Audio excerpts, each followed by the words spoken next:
Welcome back to New World Fantasy Football with my co-host, Mr. PK.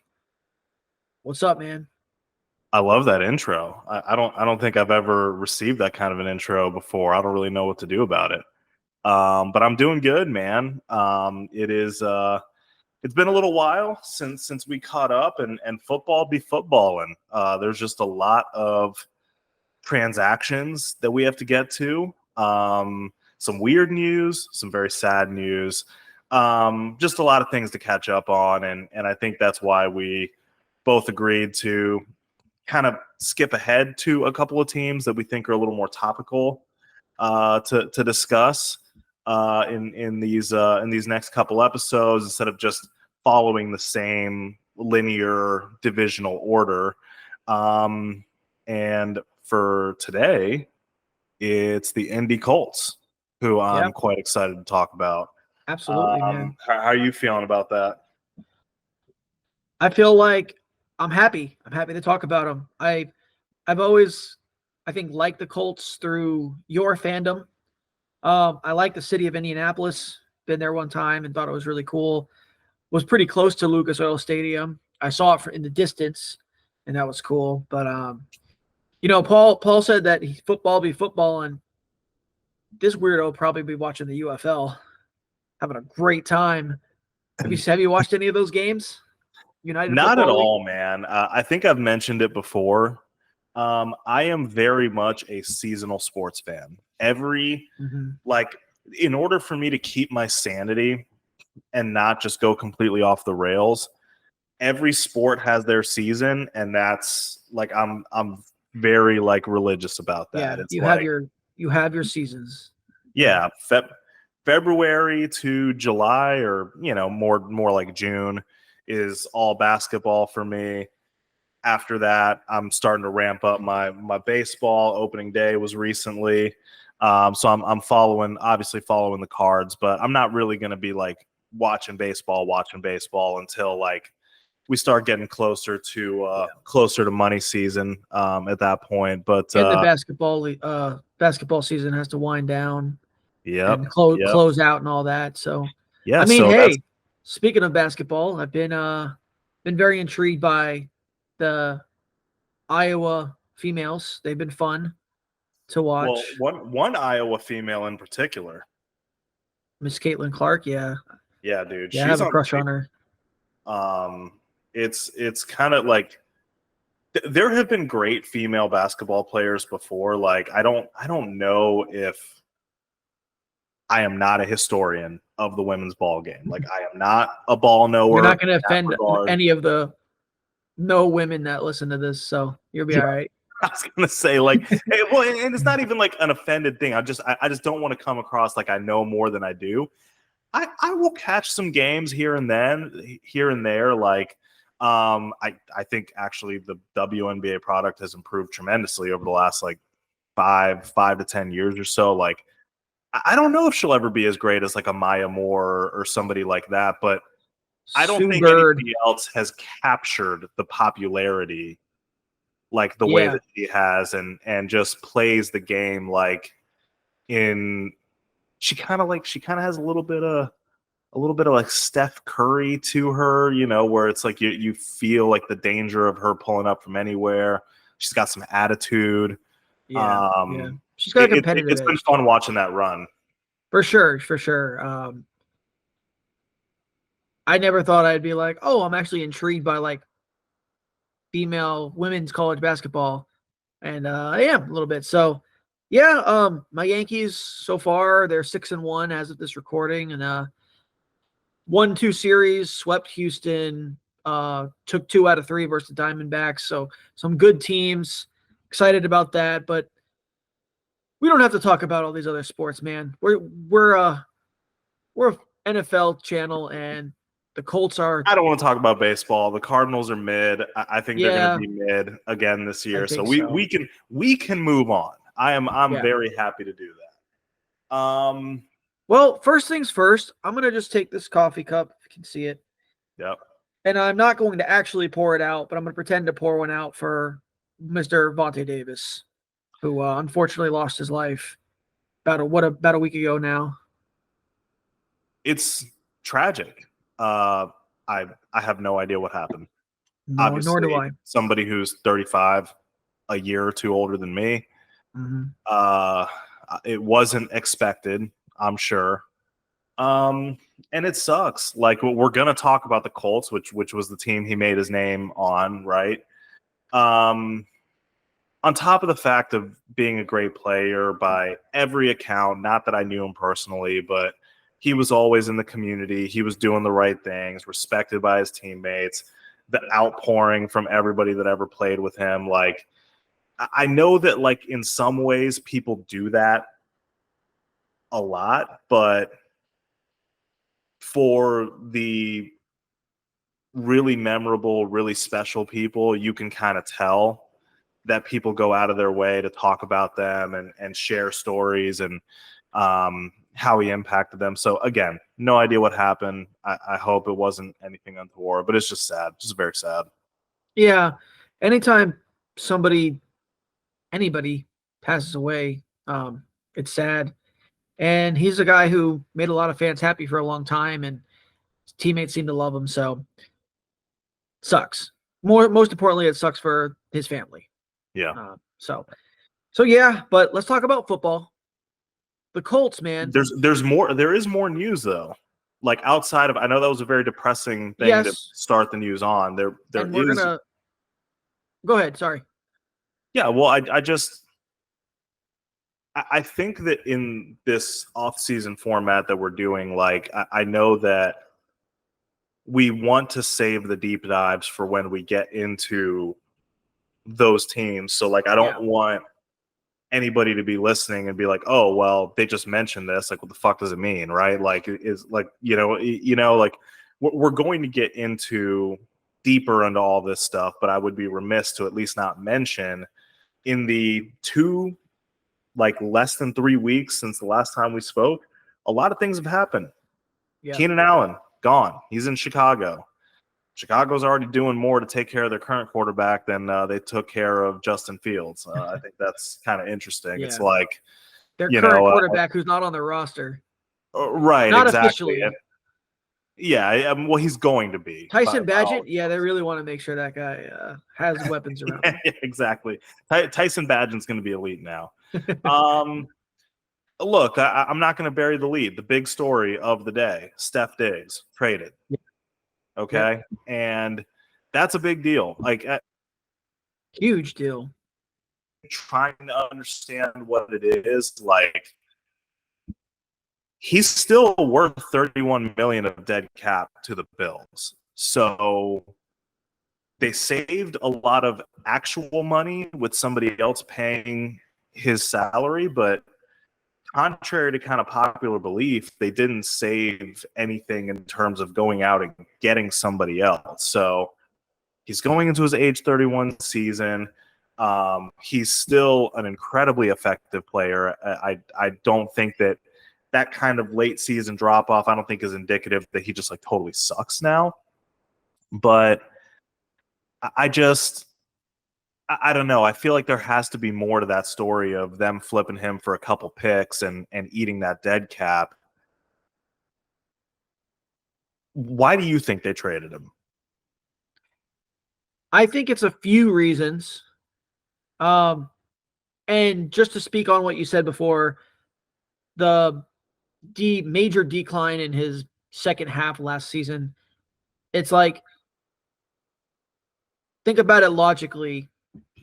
They got a new OC right at the point. Like, that was the exact moment where his production started falling off.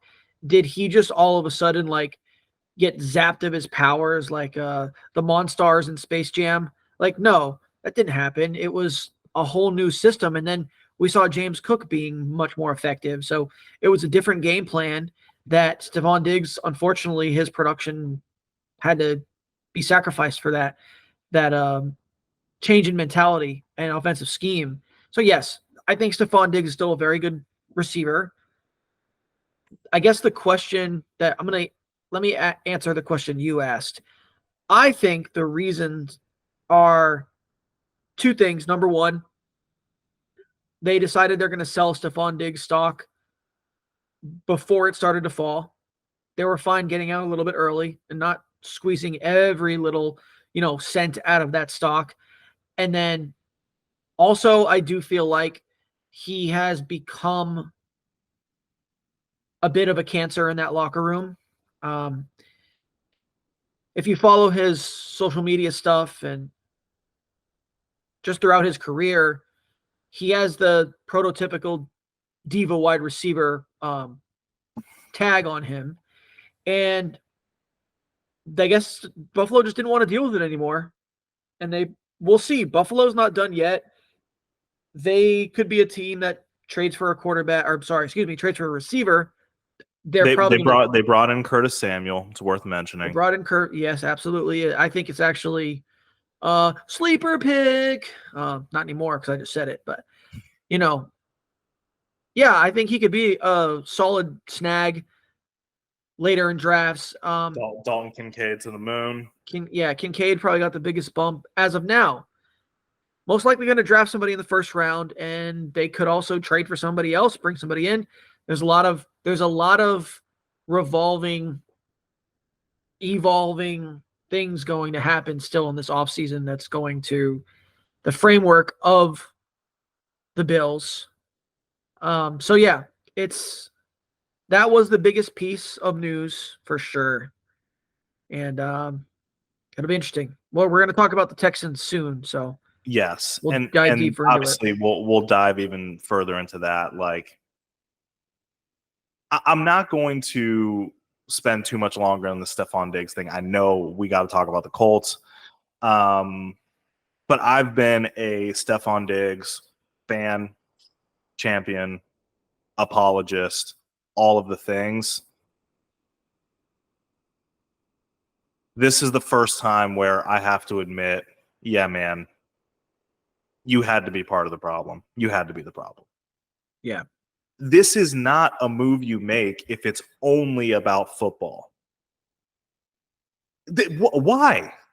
If it's only about football, even if he is declining, even if you're having some concerns about how he fits into the new offense, Stephon Diggs is Stephon freaking Diggs, right? Like, you didn't save any cap room. Yeah, you saved some real money, but football teams rake in a ridiculous amount of money. Like, there was no reason to trade Stephon Diggs for only football reasons. This is the second time that he has not lasted at a team for more than one contract or even completed a contract. I follow the money. I follow the transactions. That says something to me. He has love Stephon Diggs, the player, yeah. But clearly he only has like a 3-year window of like existing among teammates in the locker room. Amount of patience with the owners and coaching staff. He has a very Terrell Owens-esque kind of persona about him. Not as over the top, but just having that edge and that attitude. And I guess I'll just say my piece. I think Stephon Diggs is still a very good football player. I have a hard time with people like that. You can see my Giants right here. I was not that upset when we traded away. I talked to Gettleman about it. Traded Odell Beckham because he was such a me diva. And I just don't love having those guys around. And I know the football talent is paramount for sure. You will deal with that, but if it gets to a point where they just can't deal with it anymore and you are now hurting the team more than you're helping, it's like, okay, you've this marriage is over. So honestly, 48 hours ago, I would have disagreed with you, but that transaction, along with all of the other breadcrumbs around, I can't keep defending the guy anymore. Like, he's clearly a diva. I don't think he's a bad guy. but he's doing diva things. Yeah. He's a diva. But you know what? If he gets you a bunch of fantasy points, who cares if they're a diva? I mean, when it comes down to it, this is what we're talking about here. We've talked about it with receivers before, the hot, crazy matrix, right? Yeah, exactly. Okay, I have one more question for you, one more quick question related to news, and then I promise to the people we will talk about the Indy Colts, and I will wax poetic about my team. It's all good. No one cares that much about the Colts, so just go ahead. A couple people do. I like the Colts. Hollywood Brown is now in Kansas City. Yeah. Does this crash Rashee Rice's stock? Not as hard as the Lamborghini that it was crashed, that's for sure. Rashee Rice will, in my opinion, receive a slap on the wrist. And within a week or two, well, you can even just say after the draft, who cares? It will not be spoken of again. It's going to be fine. Hollywood Brown, just besides the drama of the Rashee Rice car crash, Hollywood Brown is still coasting off of seasons past, and he is as Steve Smith Sr. would say, mediocre receiver. No, he's not going to crash Rashee Rice. I think he's better than what they've had. I want to save the Hollywood discussion for when we get to KC. Yeah, but yeah, he's better than what they've had, but he does not crash Rashee Rice. No, I think no. I was trying to make a little pun there, but I agree with you that I think the Hollywood name gives him more like Shriv than his actual stats have given him in recent years. But I have some thoughts about Hollywood, but I'll save those for a future episode. What do you Hollywood say we the talk city about or Hollywood the person? Colts? Huh? Hollywood the city and Hollywood the football player. Well, Hollywood, Florida kind of sucks. I've been there myself. Hollywood, Florida. But I think what movie was it that it started off? It was a baseball movie. Some kid was, I think it was a pitcher. I don't remember. It was a baseball movie, but it started in Hollywood, Florida, Little League. Yeah, and well, I mean, do you actually know that that's where he got his name? That's why, because he's from South Florida. No, I didn't know that. Yeah, so it's not like an LA joke. It's where he's where he's from. True. Okay, so I'm New York Marchese. Sweet. There you go. Staten Island, Andrew. I don't know. I can't. Sinai Drew. There we go. I like that. I like that better. The Indianapolis Colts. Here we are, approximately 20 minutes into the episode. Now we get to talk a little Indy football. An NFL football team. They are. And they were surprisingly pretty good last year. Surprising, I think, because they lost their highly touted rookie quarterback very shortly into their season. So I didn't really see a huge need to super deep dive into their numbers because everything is totally different with A-Rich playing, right? Yeah. Gardner Minshew's out of town. So I will spend a little time just kind of baselining where we were at, but I think most of this conversation is going to be predictive, in my opinion. They were 11th in total points, which I think would surprise some people. Top 10 in rushing. They hit the 2,000 mark, which I think is kind of, for me, the baseline of where you can say yes, you're a good rushing football team.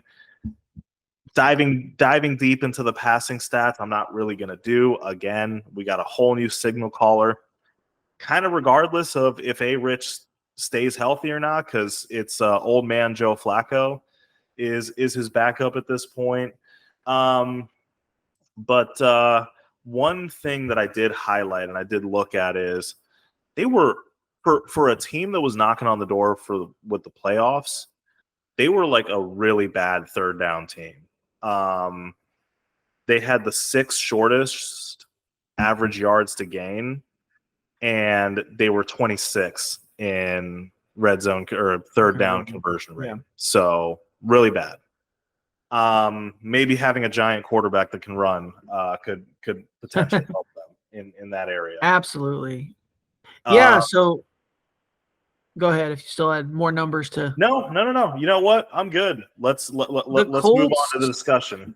The Colts were a fun team, especially for fantasy opponents. They seemed to give up an ass ton of yards, even if they didn't give up all that many points, because they ended up being a playoff team. And there was a little bit of bend don't break in there, and they were good against the run, but their corners, their DBs, it left a lot to be desired on the back end. For sure. And they were a fun team though. Like every time the Colts game was on, it felt like it was a pretty good outcome for fantasy. They retained. You have to refresh me on the details, but I believe they franchise tagged Pittman. That or they signed him. But I know you're right. They franchise tagged him and then they signed him to a deal that should take him through 2026. So he's awesome. Locked up. That's awesome. He is already becoming one of the more underappreciated receivers for the casual fan, because Indianapolis not a huge market and he's not super flashy. He's just rock solid possession guy that can still score touchdowns with his size. To me, he's going to feel like a Mike Evans light over his course of his career, because maybe he won't reach those heights, but he's going to be one of those guys like, oh, he ended up with 1,005 again. Okay. Like, I feel like that's going to be a consistent thing with Mike. And also, I want to say 1,000 probably shouldn't be the benchmark anymore with the amount of games that get played. Maybe 1,200 should be more of the benchmark. What's interesting is that, like, for me mentally, caveman math, because it's one extra game, right? If a great quote unquote or really good wide receiver season used to be 1,000, then I say to myself, well, why not 1,100? You know, just tack another 100 yards on there. But like, because that's the thing, when you do the math of like when people are like 1,000-yard season, like you do the math on it, it's roughly 55 yards a game. Like, come on now. I mean, like anyone who's a number one receiver on their own team should get 1,000 yards. If they don't, then something's fucked up. It is in today's NFL. It's like I compare it to the quality start in baseball. They're like, oh, quality start is 6 innings pitched and three runs. It's like, okay, that equivalates to a 4.5 ERA. That's not all that impressive. It's kind of the same thing. Yeah. But yes. Innings eaters. Right. Yeah. They're important. They're important. Okay. So we kind of started on the Mike Pittman thing, and I'm excited. I'm excited to see what he can do. I think he's going to be a steady Eddie, like I've said. But really, the main course here, it's all about Anthony Richardson. I don't think that Anthony Richardson playing a healthy full season this past year would have equated more wins for the Colts. He's a way different style of player, a more exciting fantasy player, but he most likely would have had some speed bumps along the way. That's what I believe. But your fantasy team would have been happier. That's for sure. I think you're right. You know, and I'll say this, like if we're gonna do a preview, I might as well do it now. It wouldn't shock me necessarily now, but this isn't me saying that I don't have hope for my team. I think that the floor and ceiling, there's a big delta in between those two. Like the floor is a little lower, but the ceiling is the ceiling is the high. sky, right? With Anthony Richardson, if he hits on everything that you hope from him. But yeah, I mean, it wouldn't shock me if they take a game or two step back. I mean, that was kind of, that would have been what we expected the rookie season to be. And this is really his rookie season. The man played 4 games. I mean, he really, like, the only notable things that pop off the page of his stats that I can even look at as anything to write home about is 4 rushing touchdowns in 4 games. We like that. As a Love fantasy that. community, we like that. And it wasn't even 4 full games either. So we're not going to pull anything from his stats. It's really just the Anthony Richardson conversation for fantasy drafts, which is what we're talking about. You're going to have to plant your flag based on an extremely limited sample size that you saw last year, and you're going to have to decide, do I believe this guy's going to give me a full season, and do I believe he's going to give me what he gave me in that very small size for a full season? Yeah. Because if he did, Andrew, if he did, QB1 potential. I mean, like, I don't know about QB1, but certainly a top 5 QB. Like what He's got we the potential. erroneously thought Justin Fields would be going into last year, or what some of us did, that's kind of where I kind of view Anthony Richardson if he gives us a whole season.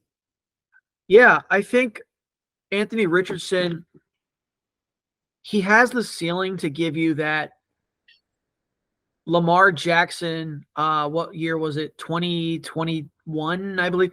Just when he was running around like Was it crazy. 2020? I think it might have been 2020. I don't know. It was somewhere along. Maybe it was 2020, but you know what I'm talking about. That like QB1 season. His ridiculous year. Yeah. He has that potential. Richardson is going to be one of those make or break players for redraft teams because I don't think that there's going to be a discount on him because there will be somebody in your league, at least one, that is overexcited about taking him because his potential is so high. Could be you, Paul. That's okay. You got to take your shots when you feel somebody's worth it. And I do feel like he's going to be one of those players that will ultimately, I don't even want to say overdrafted, just drafted, not at a value. The excitement's going to be too much for him because the optimism is there. And I am somebody who, before he was drafted, was very skeptical because we've seen size, speed specimens at the QB position not work out a lot. And with like 13 college games played and he's going 4th overall, it's a little scary because I'm a fan of the team and I was skeptical. Yeah. At some point, an NFL team like the Bears, people really like Justin Fields for fantasy, but guess what? His own team traded him away for, whatever was in the bottom of the Cracker Jack box because he's not helping you win games. He might help the fantasy team, but that's not the NFL death. team. And that's the death to me of the Justin Fields conversation. Like, fantasy football players, we evaluate quarterbacks on a completely different scale than the NFL. The NFL told us what they think about Justin Fields. Yeah. They already told us what they think of him. He's right now a backup with some upside. So I hope that doesn't happen with a Rich. I hope not, and it won't happen. It certainly won't be this year. He's going to have every opportunity to make the most of this season. And he looked kind of good. He did. For a little bit, he looked kind of good. And his passing was better than I think most people thought. But also, being the small sample size, people might overrate that. So it's hard to make any real judgment off of 3.5 games. So let's put it this way. The fantasy community as a whole is excited about him, which will make him go kind of at his perceived ceiling. But that perceived ceiling might be a glass ceiling that he can actually break through. That is a possibility for sure for Anthony Richardson. So I'm excited for him. I don't think I'm going to end up with a lot of them because my philosophy is not to typically is not to run out and grab early quarterbacks. Yeah, I think he'll go kind of early. No, I'm with you. I'm going to be really interested to see where he really settles in ADPs. I agree. Like, it's not a secret anymore. It's not it's old news at this point that rushing quarterbacks are king in fantasy football. So it wouldn't shock me if he sneaks his way into like the top 5, 6, which really is like, I wouldn't say that's his ceiling, but like that's one of his best outcomes, one of his best scenarios, which I'm even as a fan, I'm a little leery of that just because, mostly because of the health thing. Because here's the deal, right? Okay. Why do we love Jalen Hurts so much? Just rushing touchdowns. Rushing touchdowns, tush push. Jalen Hurts, I don't think is even 6'2", and he's about 220. Yeah. Anthony Richardson is 6'4" and approaching 250. Yeah. So, the most physically think about gifted that rushing touchdown ceiling. He's the most physically gifted quarterback in the league. I mean, you can pretty much rate him number 1 with a tie with Josh Allen. Yeah, I mean, and the arm is ridiculous. All of these things, like his traits are completely off the ceiling, but still TBD if we can run a fully effective offense long term here. But I'm hopeful, and I'm more on the positive side of his prospects as a fantasy player because it's the Jalen Hurts rule for me. Even when Jalen Hurts was bad, before he took that leap in year 3, even when he was bad, he always had a good floor for fantasy. Always. Yeah. So even if Anthony Richardson is healthy, even if he's bad, there ain't no way he's not getting double digit on the ground of touchdowns. There's no way. Yeah. Yeah, you hope he can establish a safe floor with that rushing. And I just want to put this to rest now for anyone who questions, like, is the team going to like pull back on the reins on him because he got hurt? And no, you do not turn Superman into Clark Kent. That is not why they drafted him. They drafted him to be Superman. Let him be Superman. The team's not going to do that. They're going to let him. In interviews that I've heard, he's come out and said that point blank. Steichen's come out and said that point blank. Yeah, like, it's stupid. You would not take a guy 4th overall if you're like, well, we're a little scared now, so just don't use that superpower of yours. No, come on now. The whole idea is be smart based on the situation, but don't not do what got you here. Yeah, you just got to be mature about taking hits and sliding. That's it. If it's second down, come on, don't be dumb. Yeah. So I want to talk about the running backs. So right off the bat, Zach Moss is no longer a Colt. Yep. He is a Bengal, and we'll see how that works out. Might have some new information by the time we talked about the Bengals. But Paul, how are you? What is your moisture level when it comes to Jonathan Taylor? What was my moisture level in 2021? Probably like the Pacific Ocean. Yeah. I feel great about him too. Okay. Let me not get out ahead of my skis here, right? But I will tell you why I'm so like bullish on JT. Even though, like, when you look at his numbers raw, like, it's nothing that just like screams at you, right? Like 74-7 in 10 games is pretty good pace. 4.3 on the ground, pretty good. Not that much in the air comparatively. 19 for 153. If you extrapolated that out to a full season, he only played 10 games. Like, it would be okay, but it's certainly not like peak Eckler levels, right? But that's not. And given this offense and Anthony Richardson's proclivities, I don't anticipate that JT will be a high reception running back. But it would absolutely shock me if JT doesn't break the 5 yards a carry threshold. It would shock me in terms of efficiency. His volume could potentially take a hit. If A-Rich wants to run a lot, there's only so many on-the-ground plays in the playbook, right? So, like, his total volume could take a slight hit. We saw it in Philly, right? DeAndre Swift had a career year in efficiency, behind a good O-line and with a running quarterback next to him, right?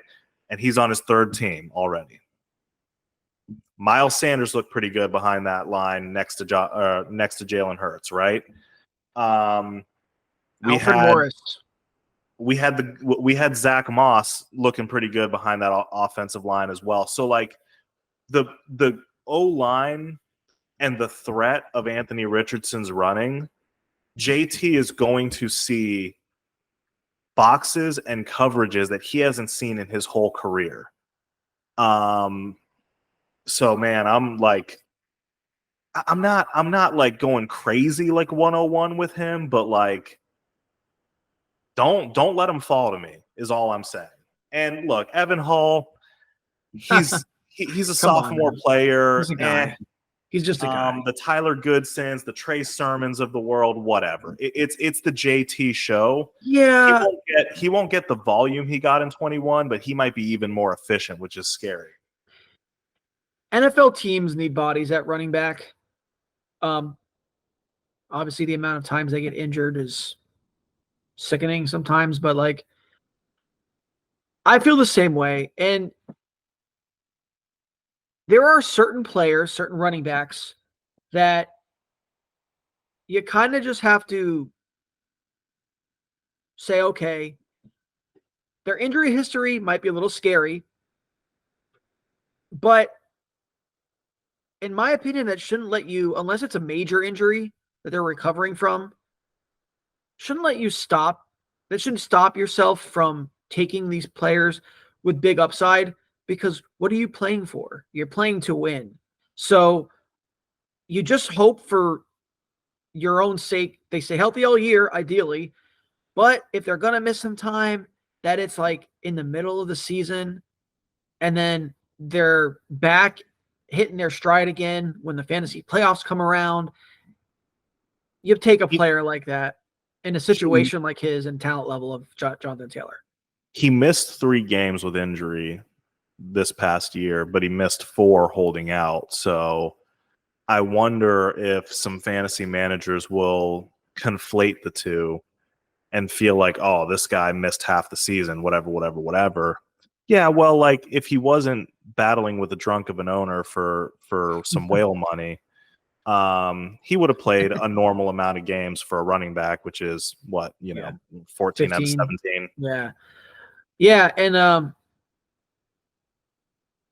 that's all. That's really it. That's all I got to say is JT, if he's like, once again, I have to look up best ball, but and again, I don't even care that much because things are going to change.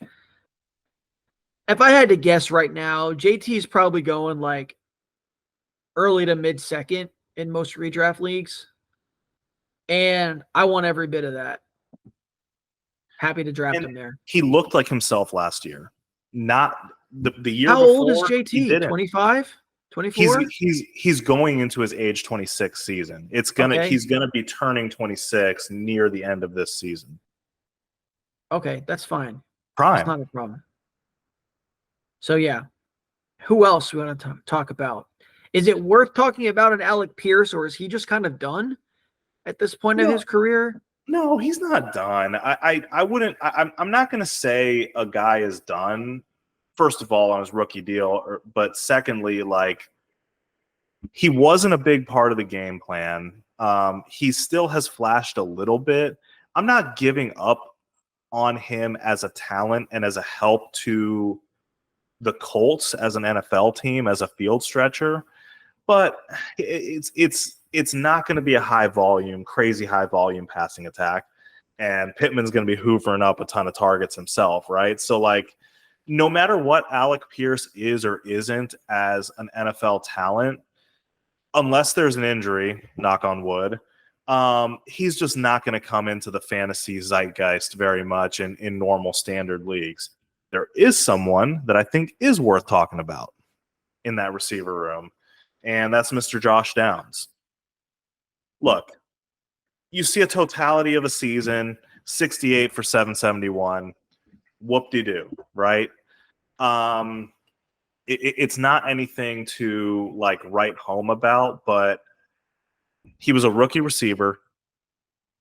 He played about 3/4 of his snaps out of the slot. So he has a very defined role in the team. He showed really good short area separation. He was like, if Gardner was quicker going through his progressions, he was open more. I think that they left meat on the bone with him in a lot of plays. So he's the other guy of the pass catchers that I think is interesting. Again, the way that I look at this offense, you are going to get a steady diet of JT and A Rich. Like that's going to be a good portion of the offense. They didn't pay all these hogs up front for nothing. But I think that if there's going to be a sneaky fantasy value receiver to emerge this year, it's a sophomore Josh Downs. I don't know what your thoughts are on that. I'm kind of like, I'm not bullish or bearish on him. I'm pretty neutral on Josh Downs. I think that his upside is going to be severely capped by those two things you mentioned. Just the touches spreading out to the other main pieces of the offense. And I don't think that the style that he plays is going to lend itself to the really gaudy fantasy numbers. But like if you play in a full PPR, I think his value goes up. I think, he can be He's a had a solid couple player. double-digit catch games. Yeah. And not to say he's not talented. Like he was drafted early second round, mid second round, or whatever by the Colts. Like he's a good player. I just wouldn't be targeting him. If I'm in the 12th round or something and Josh Downs is sitting there and I'm like, all right, well, I could stabilize my wide receiver core with depth and Josh Downs is there, I'm happy to take him. I'm just not I don't expect huge things from this passing offense as a whole. It's going to be, the way I see it in totality is Mike Pittman's going to be the vacuum for most of it and going to really feast off of volume and be the main touchdown scorer through the air. Everybody else is secondary pieces, and it's going to be a lot of rushing touchdowns between both Richardson and JT. That's kind of how I see this team breaking down.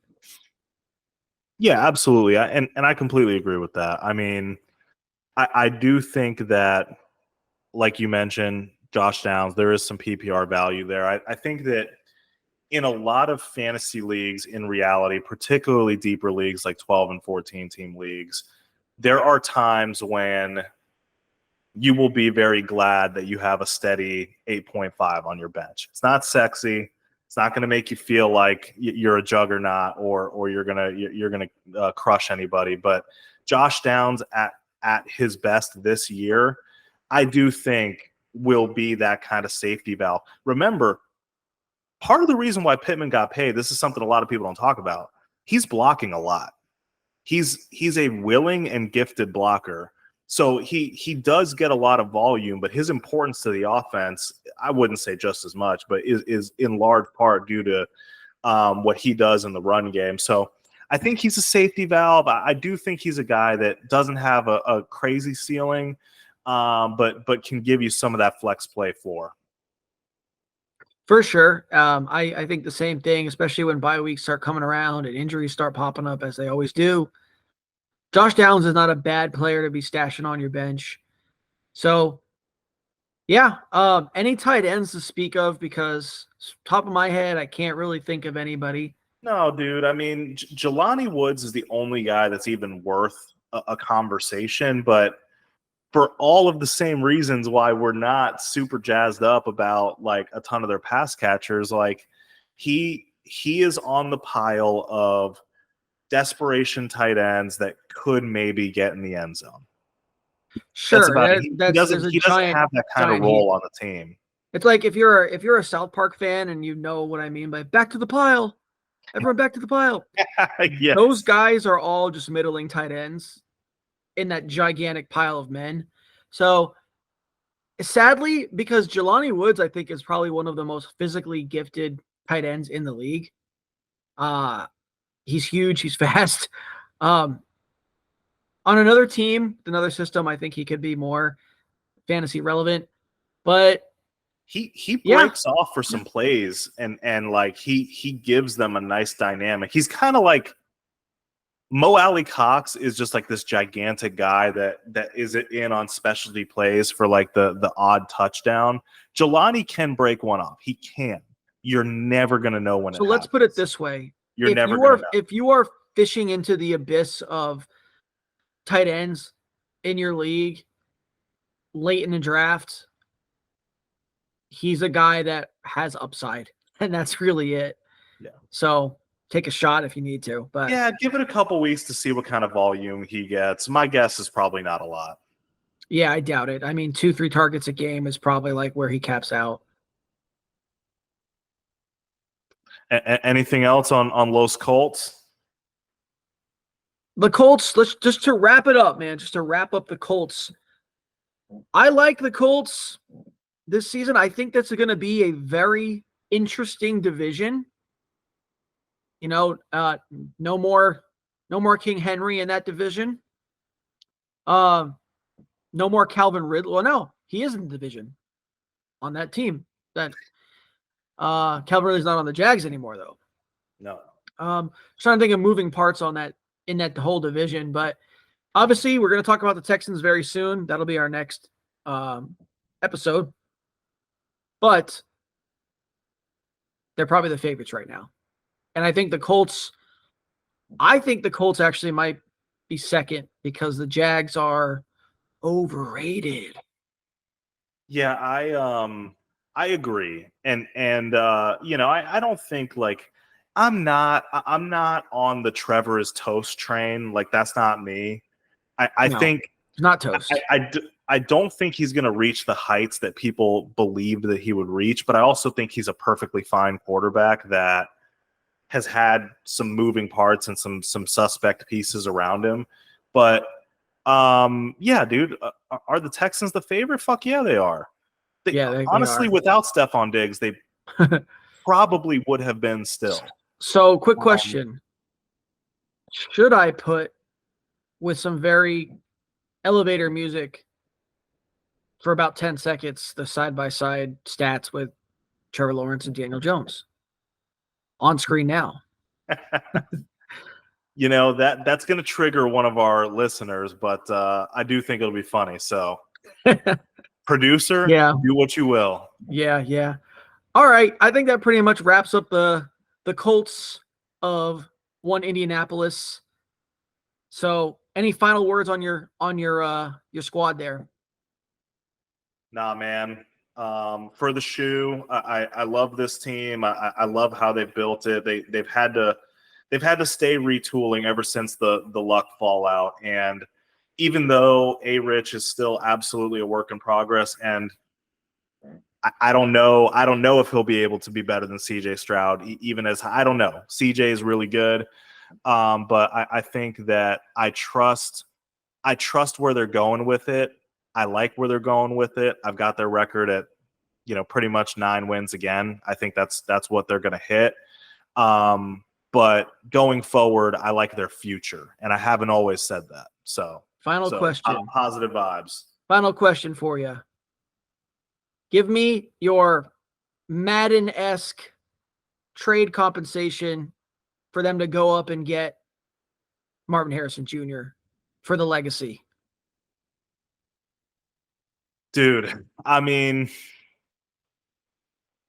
the only scenario that I can see it happen, I'm not even going to go there. That's fine. I'll answer your question first. Dude, first for the man's son, for Starvin Marvin's son. Yeah, I'll do 2 first. I don't care. What are we going to do? Get 2 like first, get like another like corner? Mike Pittman? Would you go that far? I'll give you 2 first. The 2 first is good. 2 first is enough. What pick do they have? What pick do the Colts have? Like 20-something? 20? Yeah, it's like it's in the 20s, so it's not a terrible pick. And first round picks are still first round picks. You know what? You can have Alec Pierce too. Take him. Oh, thank you so much. It would be an embarrassment of riches, but that's okay. They're not going to trade up for MHJ. They're just going to wait till he hits free agency and then sign him. That would be the hope, I guess. Maybe we'll see. We'll see what happens. That's a long way away. But all right, everybody. Thanks for joining us on New World Fantasy Football. We'll be back soon. Peace.